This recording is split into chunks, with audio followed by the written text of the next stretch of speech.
Morning, everybody. I'm super excited to welcome Amelia Taylor. Amelia, welcome.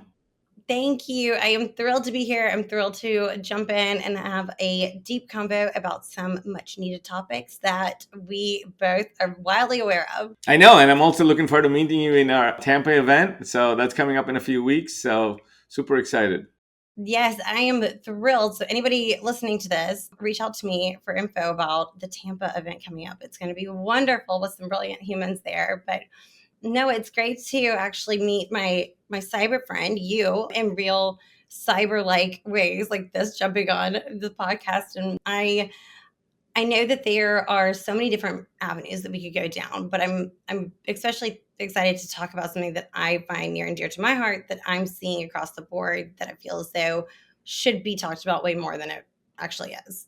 Yeah. So before we get going, maybe if you'd like to take a minute or two, introduce yourself, your company. You have an incredible background, and you're helping a lot of companies to kind of increase their presence. So why not just take a minute? Again, Amelia Taylor, and I am the founder of the Revenue Table. So I was really deep into a bunch of work within sales. I mean, I was like trying to figure out the method behind the madness at a lot of different startups. And this has been over the course of my career. And I ended up, selling RevOps services. So I did the service selling aspect of things. I did the product and then some aspect of selling. And at the core of all of it, it was rooted in curiosity and human behavior and people. That being at the very forefront of things. And I didn't have a choice but to be successful. I found myself as a newly single mother, and I was like, okay, bridge or roof, which one are we going to be under? I've got to go find success. And so I learned feedback was gold right away, asking people who I looked at where they had a title where they've done a million things way above where I ever even was at, approaching them because if I want to have knowledge and that's power, I've got to go and seek it from people who've been there, done that, not just those who make noise and create it and say they've done XYZ. But I found myself where now I have had people come to me and they're like, can you help us with either our brand presence or creating a like channel partnership motion or really being a connector through and through, overlaying on our sales side, helping our sellers drive more pipe than one rep alone by way of who you know. So this Nearbound approach, if you will, and then having to, figure out the best strategies of okay, maybe there's a co-marketing play at hand and maybe there's a tech partnership that could be formed. So really sitting at this go-to-market umbrella with these organizations, learning by curiosity, rooted in that, what it is that they actually need. And if I can't deliver it, I'm not going to go and say I can't. I'm going to bring in the right resources to have the right people who deliver on other things in addition to what it is that I can bring to the table. So let's talk a little bit about, we're going to get into the whole sort of social selling and buyer's journey and how, right, interactions are changing. But let's kind of dial back a little bit. Can you tell us how long you've been on social media? How did you get started? What has been journey on like? I'd love to kind of hear what are the platforms you're on other than LinkedIn?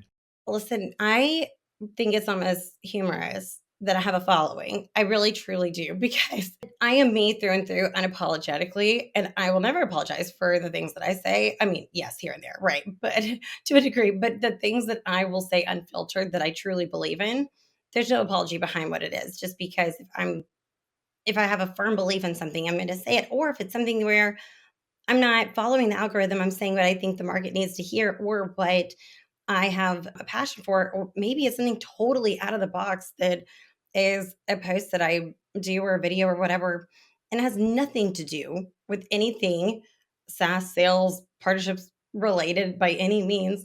Those tend to have more engagement than anything that I possibly ever could do, and then some, just because it is rooted in people, and people are reading what something that might be relatable to them is happening with someone that they're like, "Oh, I follow that person. Oh, great." And then so it's kinda just grown on LinkedIn, not on purpose, but I am very grateful to have that platform where I have met so many, again, cyber friends, if you will.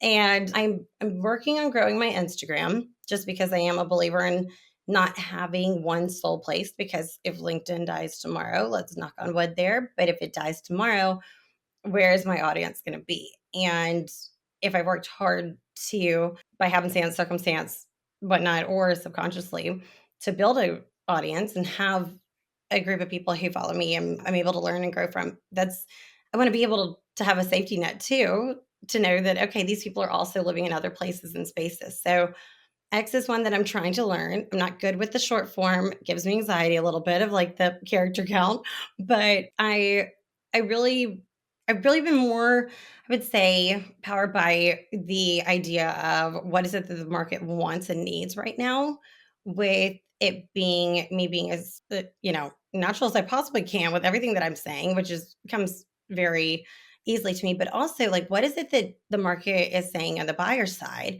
that they are screaming for sellers to understand, that I can help kind of be that middleman and produce this content that's speaking to both buyers and sellers. That's pretty cool. So we'll come back to the whole motion, as I said, but let's go back a little bit because you said Instagram. What is your take? Is the audience the same between LinkedIn and Insta, or are there two groups of people? Like, what's your take so far? I don't think they're the same at all. I have yet to really learn, but I have followed a lot of people that I already know through LinkedIn who have an audience on Instagram. And there's some people who they have like that has been their place of building, which is pretty neat. And so I have gone straight to them and been like, hey, how did you build this audience? And how did you do so on this platform? Just because I don't understand the platform through and through, I don't understand the LinkedIn platform through and through. I don't think anybody really does, to be totally transparent. It changes all the time, but it's social cues. It's certain things that you're seeing that are trending and certain things that people are saying and doing, like hashtags. Do you do them? Do you not? Is it long form, short form? Knowing what it is that other people are doing, that is something to follow and to be aware of, to know what not to do. So do you see a segmentation wise, like LinkedIn is more, kind of older, may not be boomer, but boomer X, and then Insta is more like X and later part of Gen Z, and TikTok Right. is all like, do you see any segmentation that way? And content wise, do they vary? I mean, I definitely would say that those that are living and breathing on Instagram are not going to be always those that are, they might be looking at LinkedIn as like, okay, that's for like the older crew there.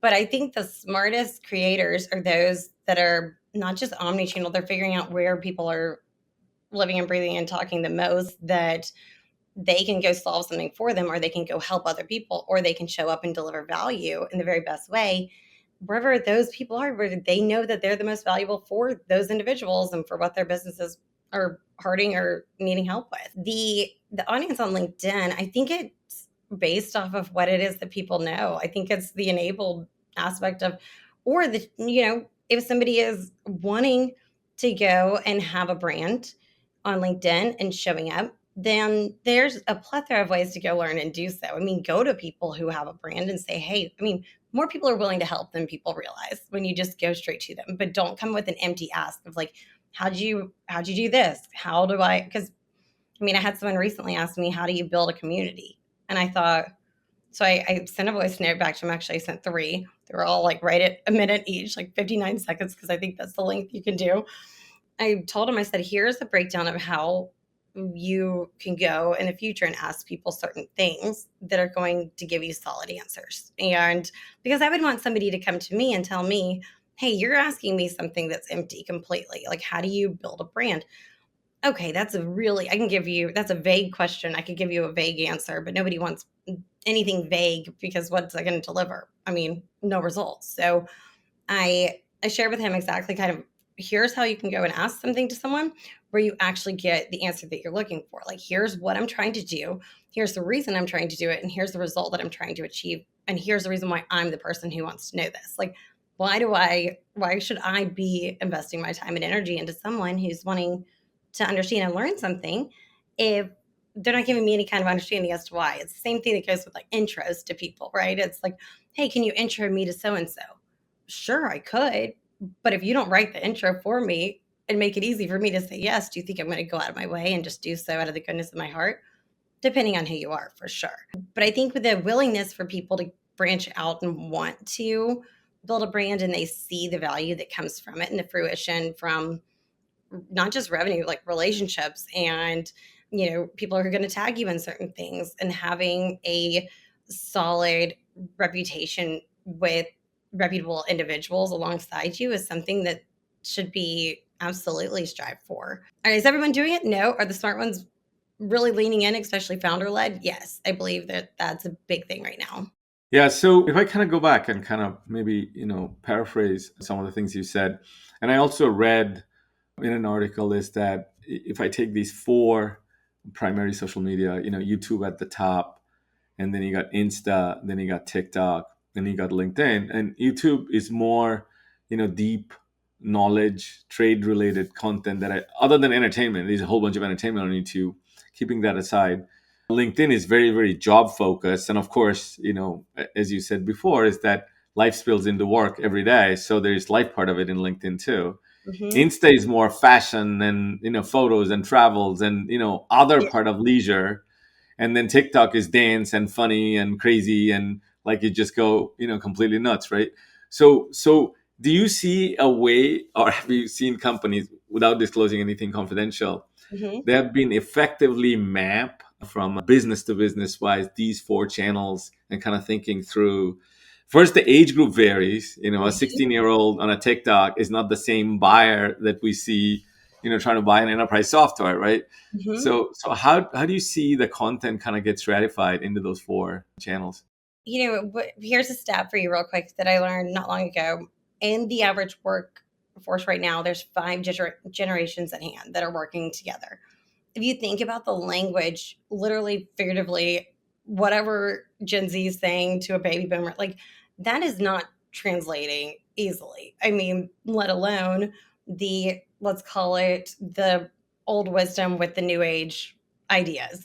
So, like, having all of that meshed together, it's not simple to do. And so, you almost need a translator within these companies to be able to do that. But there are a few companies that I have seen, and I will say, Sell Better, they are brilliant when it comes to this omni-channel focus of hitting different targets, different audiences, being able to do their newsletter and having it to where it has a link to their Substack while also having a link to their YouTube. And so it's hitting all the places where people might want to go and learn the most, but they'll focus on a ton of video content. And so knowing if you can nail down really good video, that's going to work in your favor all day and then some in this economy right now. I mean, we are in such an attention economy and this awareness economy that people have a 3-second time span, where they're focused in on what you're saying. So if you can hook someone in, people will listen. If you're engaging enough, people will listen, but have something to say to back it up, right? Like have something that's knowledgeable enough for people to actually be like, oh, they get it. This is something that's forward thinking, and maybe I could implement this. Or even, I mean, I think someone like Jay Shetty, right, who is just like a brilliant human being, but he'll bring a lot of just like quotes or just words of wisdom that he says so eloquently and just flawlessly. And I think I am so far from being able to do what he does, but I will go and listen and learn because he's got this omni channel. Is he on LinkedIn all the time? No. But is Kevin Durant? Yeah. So it's like a vast, because he's got boardroom and, or all these different ways that people can go about building a brand in an omni channel way, but knowing that there is ways to segment what your approach is with the content that you're distributing, knowing what works best on what platform. So I couldn't tell you the right tools to go and do so with all that. That is not my realm. But knowing that there is such an opportunity that I'm even missing with really jumping into, let's say, having like a channel on YouTube and being able to, because I can talk all day. I'm a talker. And so if I talked about things that I'm seeing or that the market needs or that buyers are saying where sellers aren't resonating with it and bridging this problem solution gap or sales and marketing gap or whatever it may be, that's something that I should capitalize on at some point. Have I done so yet? No. Do I want to? Yeah, I absolutely would. So let's talk a little bit about LinkedIn. You have a great presence there, and it's growing, every day. So tell me a little bit about, like, how did you get started? Was it just like happenstance, or was it methodical, or you had a purpose behind it? Like what happened there? So, what happened there is a great, I love that you just phrased it that way. What happened there? So, I was about 5 years ago at a company called Inside Out, and it was an outsourced SDR. company and I was working for T-Mobile for Business Enterprise, and I was hyper curious to understand people. I just wanted to understand what I was doing, why I was doing what I was doing. Like, who are the people that I'm working with who are wherever that we're talking on the phone and they're my AEs, but they're with T-Mobile. I'm just outsourced working with this company inside out. And knowing the buyer persona that I had, it was a lot of VPs of sales, a lot of sales titles. So I'm like, okay, what do salespeople love to talk about? Themselves. Like I can say that solely because been there, done that. So knowing that, it's like, all right, feedback is great to be able to ask these people. Also, knowing where they're talking and just being really curious, like, well, okay, well, where are you searching for solutions for this? Like, oh, well, through this WhatsApp group. And people would say things. I'm like, what are you talking about? Like, all of this being totally foreign to me. But I asked a buddy that I was working with, and I said, okay, how are you people keep bringing up LinkedIn. Like, what do I do here? And he was like, well, first get over 500 followers. Like, that's just shows that you have a little credibility. And I'm like, I'm at like 200. He's like, well, just grab a bunch and then go. Like, then be strategic about it. And since I was a little girl, I've always been a writer. I love to write. It is my outlet 100%. And so it came effortlessly for me to just start writing about certain things that I was seeing that the market was doing, but also just a lot of it started with just personal stories of what it was that I was doing. Or during the COVID days when you did a poll and you got 300K impressions kind of thing. And it's like, okay, the algorithm rewards things like that. And so did I take advantage of things like that? Sure. But did I know exactly the root behind like what I was doing? Yes. So I knew, like, I did this one poll at one point and it was like, who's your competition? Everybody and their mother and brother and sister and aunt, they all wanted to come in and chime in and say, oh, it's myself. Oh, it's the person in the mirror. It's the status quo, because everyone wanted to say what they felt. And so there was strategy behind that. But, another post that I did one random evening, well, more so night, it was almost 11 o'clock. And I had been reading that the Oxford Dictionary word of the year was Riz, which is not a word. It's a Gen Z slang for charisma, which is a full word. Riz is not a full word. And I did a PSA letting everyone know Riz is the Oxford Dictionary word of the year. It is not a full word. That's all I have to say. And that was the post. Literally, that was it. And that thing blew up out of nowhere. I think because it was just so it wasn't like, "Hey, here's a playbook you need. Here's this. Here's what I know to be true. That's my truth that I'm gonna speak to you and you should be doing." I wasn't speaking to people, telling them what to do. It was just like, "Hey, guess what? This is weird and this is not even a word." So just letting everyone know, because I'm finding this bizarre, maybe you will too. And so knowing how to be able, and that comes second nature to me, but that's very EQ. That's very street smart of just being able to kind of lead with that emotional intelligence instead of always overthinking and overcomplicating what kind of content you're distributing. Have I been more methodical when it comes to what I'm delivering? These days, yes, very much so, and I'm not one to leverage. I mean, I'm one to leverage GPT all the time or Claude or depending on what it is, but when it comes to what I'm writing on LinkedIn, like, I have a whole folder full of things that I've written that I'll repurpose, and just because if it makes sense to share that, or if it's kind of a conversation I just had with someone where it's like, "Oh, that's a really great point you just brought up. I'm gonna make a post about this," then I'll just do it right then and there. So some people will go and they'll go out into the woods for 10 days and they'll write content for 5 years worth or whatever people do, and it's exaggerated, but maybe, I don't know. So, I am not one that can do that or would do that or wants to do that. I'm more in the moment wanting to share what it is that I'm thinking then, that I feel is powerful enough that can be shared across different channels.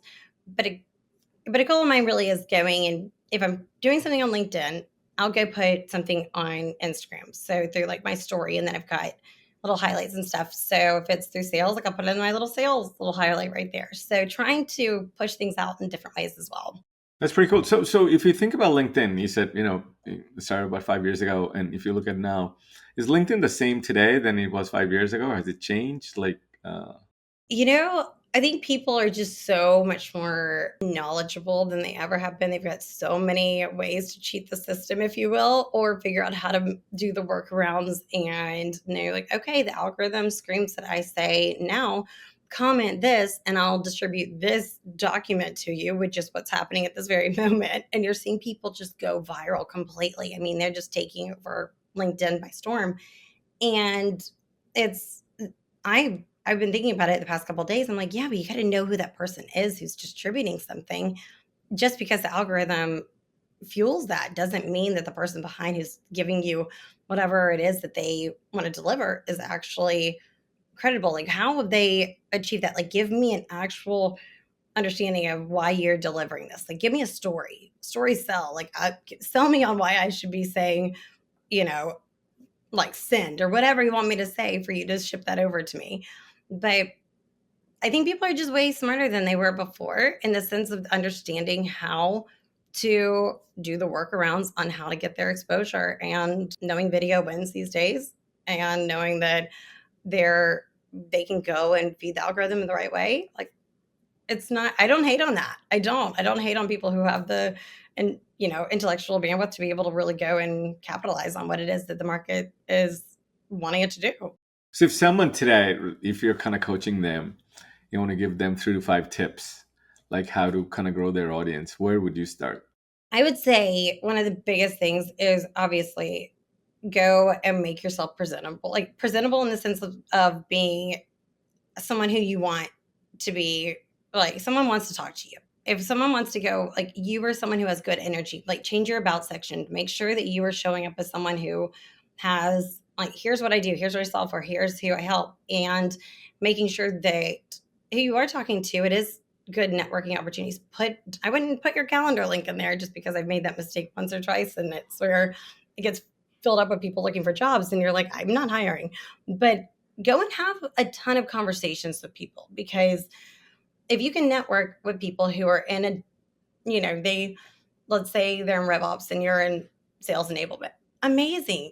Understand the lay of the land of how things work. Understand the challenges other people are facing. Understand if there's parents on LinkedIn, right? Like, they all have to go and pick up their kids at some point. They all have to do bedtime. They all have to do certain things that matter. Go relate to those people. So comment on their content. Like, follow the people who are doing a ton of content. Follow the thought leaders out there who are actually making noise that is wildly beneficial for the market right now, that they have the they've got the pedigree to back up what it is that they're saying, and they're not just sharing wins, they're sharing lessons, which some would say are failures. I don't think anything is necessarily a failure if you can call it a lesson and you grow and learn, okay, maybe I don't ride my bike down that street, right? Like, maybe this is the better approach. So it's growth overall. And then I would say go and be in a community, go and be in spaces and places where you know that you can go learn and ask questions to people, such as a pavilion or a place where, or, partnership leaders, wherever it may be, where you can actually go and learn and leverage the insights and knowledge that you just build a whole community right there of people that are going to be in your network, because you share your LinkedIn, you can share posts that you do, you can share your profile. It's right there within it. It's just in a different place. And so go build in public in other spaces and places by just being present in those areas. But don't ever think the content that you create. I would say just put out what it is that you're seeing in the market right now. Like, what is it that you had happen today? What happened today that makes sense? Like, okay, I had this call and this is what happened. We didn't even accomplish anything. But, maybe we tread lightly there, just because you don't want to say that if your company is like reading all your posts. But if your company doesn't have a brand, go be the brand. Like, but don't associate yourself as someone who is that company. Be you, a part of that organization. So ensure that everything that you're delivering is going to be from, it's Amelia to my audience. It's not Amelia from X company. And so when you leave that company, you're only thinking, they think, okay, well, that's who she is. She's that company. Be you, not the company. So let's come back to, where we kind of started with as a frame. Not just the connection. At the end of the day, when people are engaging on LinkedIn, there is a commerce end to it. There's a transaction that they're hoping for would happen, some form or shape, right?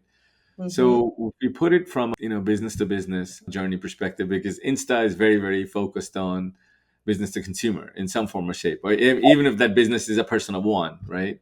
But when Mm-hmm. you come to LinkedIn, you know these are entities that are trying to sell things through people to others.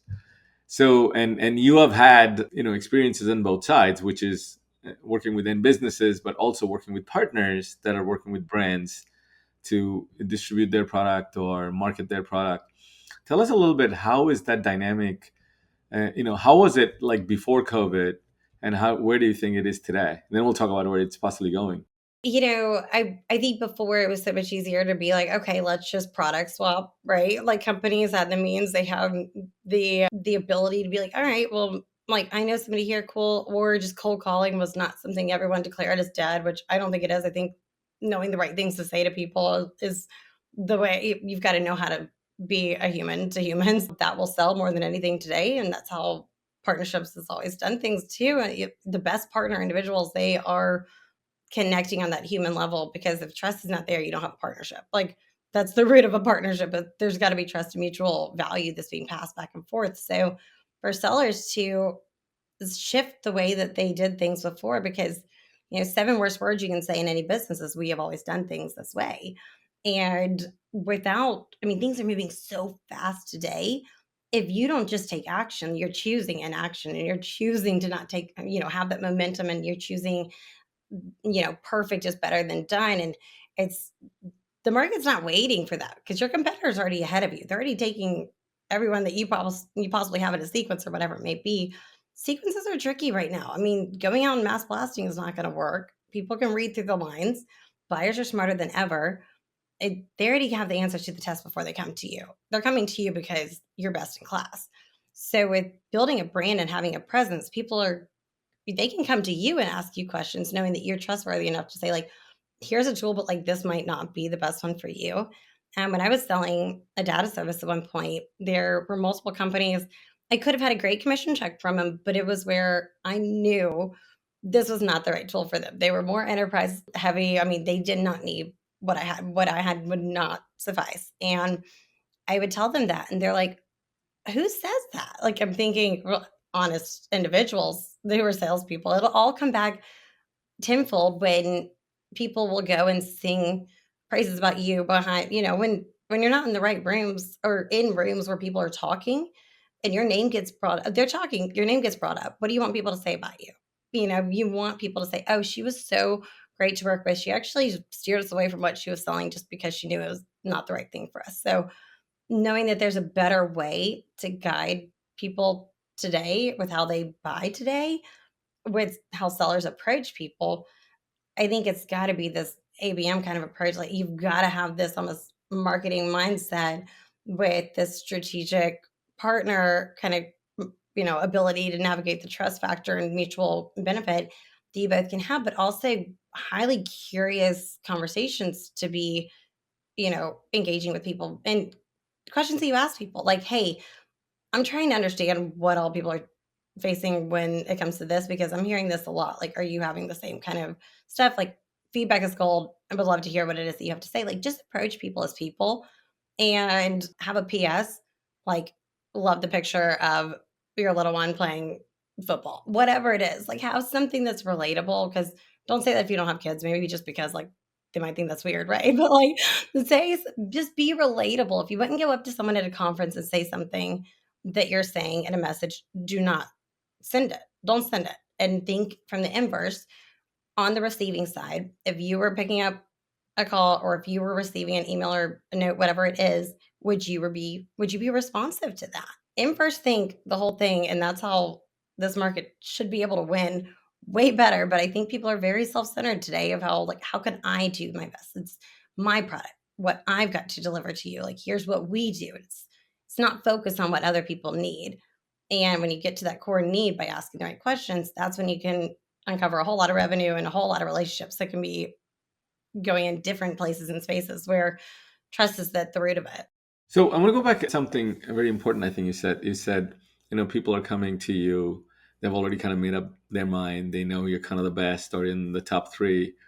If you have to kind of simplify, because it's very, very chaotic on top of the funnel today, but Yeah. if you have to like simplify for a business to business product, right, that a partner is selling to end customer, what do you think they need to focus on and prioritize? Because without getting into the details, you were just telling me right before that you're engaging with a pretty large company, helping them on the social selling side.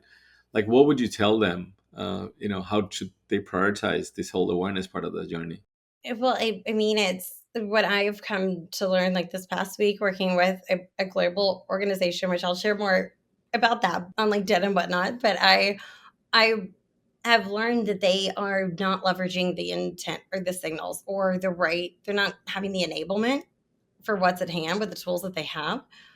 And there's people intent. There's not just company intent. So knowing if people are looking at your careers page versus your pricing page is a whole different ballgame. Like you're not reaching out to somebody looking for a job, like which that's the whole factor. Like people, if you can go and find the enablement, that's what you need. People enablement and tech enablement. So knowing that you're enabled on both sides. People know how to work the tech that they've got at hand that you paid a pretty penny for, and knowing that there's a cross beam or whatever it may be. So I'm looking at how revenue, how much revenue is coming in through partners right now, who are the top partners to date right now, where the most they're the most beneficial channel partners that are right there, and how do we capitalize on that and have really good conversations? Like what conversations are happening right now, how often, who's in the room with those conversations, and having someone who can be on the marketing side jump in, and it can be they're taking note of things, so there's communication across the board within the company. They're like, oh, what if we did this co-marketing play? Cool. But those can be talked about in separate conversations, but them being able to be in the room and hearing what's going on, even having in the sales side, because there's sales pipeline, partner pipeline, so knowing who what that pipeline looks like, there's a ton of crossover. So when partnership people can talk to salespeople, that's a winning strategy right there. When salespeople understand the value of what partners can bring and working through the partnership side, you've got warm layups all day. I mean, you've got a totally different ballgame because it is this nearbound motion of who knows who and who your customers already have that you want to be your buyers. So selling through and with partners is a game changer. But the enablement piece is something that I think is widely missed across so many companies, of being able to really tech enable and people enable to understand how to talk to people in the very best way, how to talk cross functionally, a different, different departments within organizations, small, big, whatever the company size is, and giving people the right understanding of the lay of the land, like how where we're at right now. Here's what our target is. Here's what we're trying to achieve. So people have this framework of, okay, here's my next best step. Here's what I possibly can do. Here's who I can go to on the partnership side. Having people talk. Communication is a key factor in everything in life, literally everything. So relationships, communication, enablement, those are the things that I would say are the most vital to really pour into people to give them the ability to succeed in companies. So we're coming to an end, but I do want to end with this whole big thing that everybody talks about is called AI. So when you think about so this awareness space, right? Do you think your AI is making things worse because there's so much content, so much fragmentation, or is it making it easier because it's recommended for you because it has a better personalized engine? What do you think is happening today, and where is it possibly going? I don't think it has a better personalized engine unless you train it to have a better personalized engine. I think that is something that people believe it has because there's some personalized line that shows up at the beginning of whatever you're saying, but it sounds totally creepy if you go to someone and you say what it says, right? So backing up a little bit and thinking, okay, maybe I should go and actually do a tiny bit of research on this person prior to just mass blasting. And, really good salespeople or anyone, like anyone that you're reaching out to, like people, the best people out there, they're reading the room before they're reading a script or they're reading anything. They're going and reading who the individual is first. I think AI, as disruptive as can be, I think if you don't learn it now, you're going to fall behind completely. I think tech will not be in your future. That is a very hot take, I suppose, but I am a very big believer in that. When I was at Reggie AI, it was when OpenAI opened their floodgates, GPT showed up, and I'm like, I mean, we were a tool built for salespeople, for an AI tool, and it's like, okay. Then there were like a million trillion different competitors that show up out of nowhere, and how to differentiate ourselves. That was a huge thing. So I became an evangelist, and like that should never be a title. I'm a big believer in that too. You should build internal and external evangelists, but to be able to go and try to spread the good word, if you will, to the right people and who are asking so many questions about so many different AI tools was the goal. I think there's so many people who know it through and through, like really, really well. Go find those people. If you ask them questions, they're more willing to help than not. They might have a course they want you to pay for, but like just befriend them and like follow what they're doing and learn and also play around with AI. I mean, I think Claude is a brilliant tool for if you're creating something that's going to be way more just in depth. That's going to be something that you want this proposal that has so many all the T's crossed, I's dotted, and then some. And I think if you train GPT to know who you are and the way you think and the right in my like I ask it all the time, rephrase this into my tone or explain this to me like I'm in 10th grade, or explain to me like I'm 10 years old, whatever it may be. But I think if you learn on your own, because there isn't a lot of enablement around AI, there's not a lot of guardrails either. So people are just going rogue, calling that their strategy. And instead, being highly aware of what it is that you're seeing, because people can read between the lines knowing what's generated and what's written by a human. I mean, we know if there's that dash dash, like that's from GPT. Like that's 100% AI written. But the people who are still sharing, they've got the good idea and they probably have their AI trained models trained to be able to deliver really great content. I'm not knocking on that at all because they've learned and done their due diligence to be able to get to where they are. I would say for anyone in any capacity, like tech is taken off by storm with AI. Like you got to go train yourself. Like you've got to go delve into what it is that is the future that is now. I mean, I'll tell you right now, I'm doing these like I haven't shared any of it yet because I'm trying to build this little mini content series of teaching my daughters AI. And so my girls are 8 and 10, but they're in a world where it's here. It's not going anywhere but up and to the right. And so knowing that they can learn it not for their own cheat code of how to cheat the system and do their homework, right? It's a for them to understand what a really good prompt is to get the answers that or the understanding that they're trying to gain, or here's what someone said and how do you understand what that means, and having it be okay, explain to me as who I am, being a 10-year-old in fourth grade, what does this mean? And, having them understand the right thing. But I had GPT write up a whole 4-week little program for me to do like 1 minute little segments with each of them, which is pretty cool. So I think it's just getting ahead of where things are at. There's no getting ahead. I think it's just keeping up. That's amazing. Well, time just flew by, but I'm so glad that I'm going to be seeing you in Tampa. And I have so many questions, but this gives me a frame to focus them on. But Amelia, thank you. I know you're super busy. Thanks for being here. Thank you. And No, I this look is forward to seeing you in wonderful. Tampa. All right. I will see you in Tampa. This is wonderful. Thank you so much. Thank you.